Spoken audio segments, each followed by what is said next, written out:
Hello বন্ধুরা, welcome to only sports view. তো এই ভিডিওতে আমরা আলোচনা করব ইন্ডিয়া ভার্সেস বাংলাদেশ ম্যাচ নিয়ে। তো যেই ম্যাচটা রয়েছে 18ই November, India versus Bangladesh AFC Asian cup কোয়ালিফায়ার্সের ম্যাচ।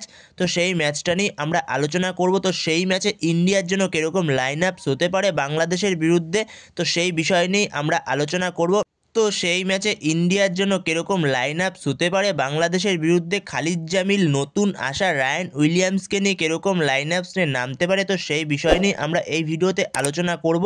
তো ভিডিওটি সবাই শেষ পর্যন্ত দেখতে থাকো, আর চ্যানেলে নতুন হয়ে থাকলে চ্যানেলটি সাবস্ক্রাইব করে পাশে থাকা বেল আইকনটিকে অন করে পাশে থেকো।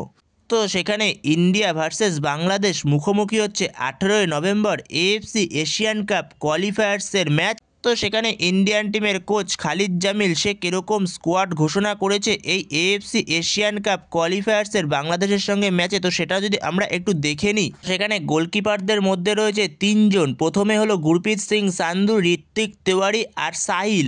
তো এই তিনজন রয়েছে গোলকিপার।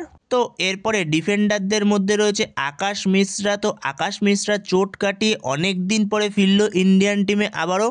এর পাশাপাশি রয়েছে আনোয়ার আলী, বিকাশ ইউমনাম, লালতে রয়েছে মোহাম্মদ উবেশ, রয়েছে সন্দেশ জিঙ্গান রয়েছে, আর রয়েছে পারামভীর আর রাহুল ভেকে। তো এই কয়জন রয়েছে ডিফেন্ডারদের মধ্যে।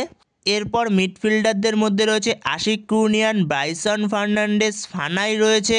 এর পাশাপাশি ম্যাকার্টন রয়েছে, নাওরে মহেশ রয়েছে, নিখিল প্রভু রয়েছে আর সুরেশ রয়েছে। তো এই কয়জন রয়েছে মিডফিল্ডারদের মধ্যে। এরপর ফরওয়ার্ডদের মধ্যে রয়েছে ইরফান ইয়াদত, ছান্তে রয়েছে, সানান রয়েছে, এছাড়া রহিম আলী রয়েছে আর বিক্রম প্রতাপ সিং রয়েছে। এছাড়া পরবর্তী সময় ইন্ডিয়ান ন্যাশনাল টিমে ডাক দেওয়া হয়েছে রায়ান উইলিয়ামসকে। তো রায়ান উইলিয়ামস যে কিনা নতুন ইন্ডিয়ান ন্যাশনাল টিম জার্সি পরে এবার মাঠে নামতে চলেছে। তো তার যেই সমস্যাগুলো ছিল, তো সেই সমস্যাগুলো সব সে মিটিয়ে ফেলেছে। তো এবার শুধু সময়ের অপেক্ষা রায়ান উইলিয়ামসকে আমরা ইন্ডিয়ার জার্সিতে দেখার জন্য। তো এর পাশাপাশি হয়তো এই ম্যাচটার কোনো গুরুত্ব নেই ইন্ডিয়ার কাছে, যেহেতু ইন্ডিয়া এএফসি এশিয়ান কাপ 2027 থেকে অলরেডি বাদ পড়ে গেছে। কারণ আর কোনো রকম চান্স নেই, দুটো টিমের কাছেই কোনো রকম চান্স নেই। ইন্ডিয়া বাংলাদেশ দুটো টিমের কাছেই কোনো রকম চান্স নেই। যেহেতু ম্যাচটা ইন্ডিয়া বাংলাদেশ, তো সেই কারণে একটু হাইপ ক্রিয়েট রয়েছে ম্যাচটার, না হলে সেরকম কোনো গুরুত্বই ছিল না ম্যাচটার। তো যেখানে সবাই এই ইন্ডিয়ান টিমের ম্যাচ দেখার জন্য একটু উৎসাহ প্রকাশ করবে, যেহেতু রায়ান উইলিয়ামসের মতো প্লেয়ার ফিরেছে ইন্ডিয়ান ন্যাশনাল টিমে। তো সেই কারণে ইন্ডিয়ান ন্যাশনাল টিমে দেখা যাক কতটা শক্তি হয়। কারণ একটা প্লেয়ারের জন্যই পুরো টিম বদলে যাবে এটাও বলা ভুল কথা। তো দেখা যাক কতটা কি করতে পারে। কারণ মেন যেই সমস্যাটা ছিল ইন্ডিয়ান টিমের কাছে, তো সেই সমস্যাটা দূর করতে পারে কি না, মানে গোল ফিনিশ করার মতো একটা প্লেয়ারের অভাব ছিল। অবশ্যই রায়ান উইলিয়ামস সে হয়তো একজন রাইট উইঙ্গার, কিন্তু রাইট উইংয়ের পাশাপাশি সে সেন্টার ফরওয়ার্ডও খেলতে পারে। তো তাকে আশা করি খালিদ জামিল হয়তো সেন্টার ফরওয়ার্ডেই তাকে ইউজ করবে, যেহেতু সে বিদেশে খেলেছে। তো সেখানে অবশ্যই আমাদের ইন্ডিয়ান প্লেয়ারদের থেকে তার ফিনিশিংটা একটু বেটার হবে, এটা তো স্বাভাবিক, আমরা দেখেছি তার ফিনিশিং। তো সেখানে অবশ্যই খালিদ জামিলের উচিত রায়ান উইলিয়ামসকে সেন্টার ফরওয়ার্ডেই ট্রাই করা। কারণ আমাদের উইংয়ে অনেক প্লেয়ারই রয়েছে, যেখানে হয়তো মোহনবাগানের কোনো প্লেয়ারকে ডাক দেওয়া হয়নি, যেরকম মোহনবাগানের লিস্টান ক্লাস রয়েছে, মনবীর সিংয়ের মতো উইঙ্গাররা রয়েছে। যেহেতু প্লেয়ার ছাড়া নিয়ে একটা সমস্যা হয়েছিল, তো সেই কারণে তাদের কোনো রকম ডাকা হয়নি এবারে ইন্টারন্যাশনাল ক্যাম্পে। এছাড়াও ইন্ডিয়ান টিমের কাছে ছাংতে রয়েছে, আশিক কুর্নিয়ানের মতো প্লেয়ার রয়েছে, ব্রাইসন ফার্নান্ডেজ রয়েছে ইয়ংদের মধ্যে। তো অবশ্যই অনেক অপশান রয়েছে ইন্ডিয়ান টিমের কাছে উইংয়ের ক্ষেত্রে। তো শুধুমাত্র সেন্টার ফরওয়ার্ডের জায়গাটা নেই অসুবিধা। তো সেই জায়গাতে অবশ্যই উচিত খালিদ জামিলের যে সেন্টার ফরওয়ার্ডে ইউজ করা রায়ান উইলিয়ামসকে। তো সেখানে ইন্ডিয়ান টিমের কোচ খালিদ জামিল সে কীরকম লাইন আপস নিয়ে যেতে পারে বাংলাদেশের বিরুদ্ধে, তো সেই বিষয়ে যদি কথা বলা যায়, তো সেখানে খালিদ জামিল সে 4-2-3-1 ফরমেশনে যেতে পারে। এছাড়া চারজন ডিফেন্সের মধ্যে লেফট ব্যাকে জয় গুপ্তা স্টার্ট করতে পারে। হ্যাঁ, পরবর্তী সময় জয় গুপ্তাকে ডাকা হয়েছে, তো জয় গুপ্তা স্টার্ট করতে পারে।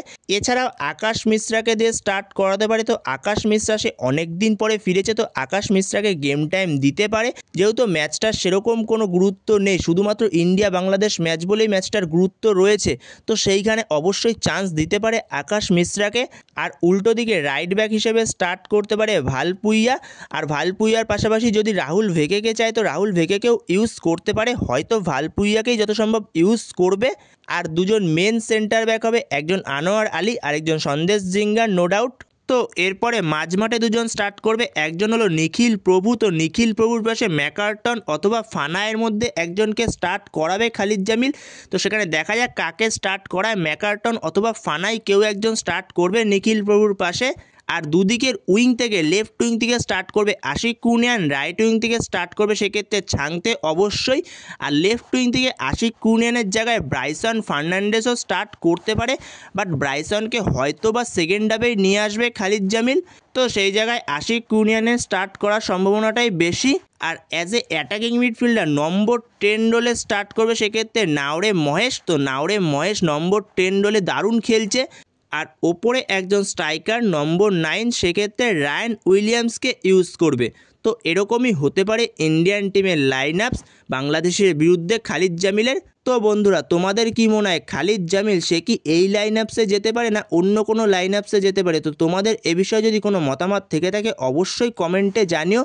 এছাড়াও এই লাইন আপসটা নিয়ে তোমাদের কি মতামত তো সেটাও কমেন্ট বক্সে জানিও। তো এই ভিডিওতে এই পর্যন্তই। তো এই ভিডিওতে এই আপডেটগুলো নিয়ে আলোচনা করার ছিল। তো ভিডিওটি ভালো লেগে থাকলে অবশ্যই লাইক শেয়ার সাবস্ক্রাইব করতে ভুলো না। তো নেক্সট ভিডিওতে দেখা হচ্ছে, ততক্ষণের জন্য বাই বাই।